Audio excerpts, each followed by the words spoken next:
Democratic League DL এর সাধারণ সম্পাদক সাইফুদ্দিন আহমেদ মনির দ্বিতীয় মৃত্যুবার্ষিকী উপলক্ষে স্মরণ সভায় বক্তব্য রাখছেন বিএনপির মহাসচিব মির্জা ফখরুল ইসলাম আলমগীর। সরাসরি চলে যাচ্ছি সেখানে। সমমনা জোট তারাও সমর্থন দিয়েছিলেন এবং সেই আন্দোলনে তারাও শরিক হয়েছিলেন।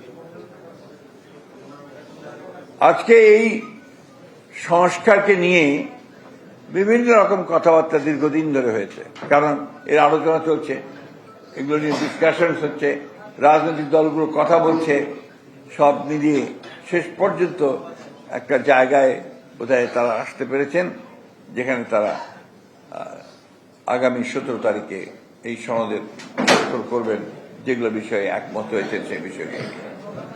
আর যে বিষয়গুলো একমত হওয়া যায়নি সেগুলো নিয়ে রাজনৈতিক দলগুলো জনগণের সামনে তারা নির্বাচনের সময় ম্যানিফেস্টো আকারে যাবেন এবং জনগণের কাছ থেকে সেটার যে তাদের মতামত ম্যান্ডেট সেটা আদায় করার চেষ্টা করবেন।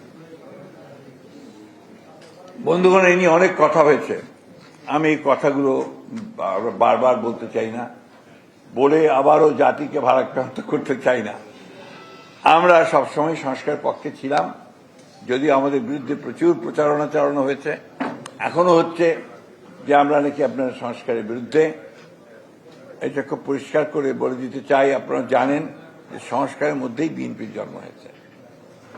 বিএনপির প্রতিষ্ঠাতা শহীদ প্রেসিডেন্ট জিয়া রহমান তিনি একদলীয় শাসন ব্যবস্থা থেকে বহুদলীয় শাসন ব্যবস্থার প্রতিষ্ঠা করে বিএনপির জন্ম দিয়েছিলেন, নিশ্চয়ই মনে আছে আপনাদের। RICL TMX, যুগের পর যুগ স্থাপনা থাকে মজবুত। এই যে মিডিয়ার স্বাধীনতা, এটা শহীদ প্রেসিডেন্ট জিয়া রহমানের ওই সময় যাওয়া। পরবর্তীকালে প্রেসিডেন্সিয়াল ফর্ম অফ গভর্নমেন্ট থেকে পার্লামেন্টারি ফর্ম অফ গভর্নমেন্ট নিয়ে আসা দেশনেত্রী বেগম খালেদা জিয়া করেছিলেন। এমনকি যে কেয়ারটেকার গভর্নমেন্ট আমরা গ্রহণ করতে চাইনি, সেই কেয়ারটেকার গভর্নমেন্টকে আমরা গ্রহণ করে আলাদা পার্লামেন্টের নির্বাচন করে সেই পার্লামেন্টের সেশনে এক রাত্রিতে আমরা কেয়ারটেকার গভর্নমেন্ট যে বিষয়ের যে আপনার যে আর্টিকেল, যেটা আপনার সংশোধনী, সেই সংশোধনী আমরা সংশোধনে পাশ করেছিলাম। এত কিছুর পরেও এই কিছু সংখ্যক মানুষ আছেন, দল আছে, যারা বিএনপিকে বিভিন্নভাবে দোষারোপ করার চেষ্টা করেছে, এখনো করছে। এখন তো একটা নতুন ধারণা, হঠাৎ করে যে ধারণা সম্পর্কে বাংলাদেশের মানুষের আদৌ কোনো ধারণাই নেই, পিয়ার পদ্ধতি।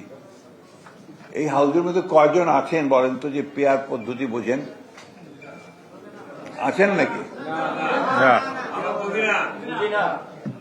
তো সেই পদ্ধতি তারা, যদিও সংস্কার কমিশন সেটা নিয়ে আসেনি, সংস্কারের যে যারা দায়িত্বে আছেন তারা আনেননি, কয়েকটি রাজনৈতিক দল সেই পদ্ধতি কথা বলছে এবং যেটার জন্য তারা আন্দোলন করছে। নিশ্চয়ই আপনারা দেখেছেন যে আন্দোলন করছে।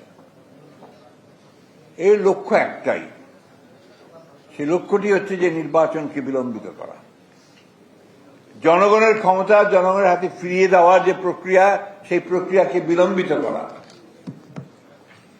পিআর পদ্ধতি এই দেশের মানুষ গ্রহণ করবে না।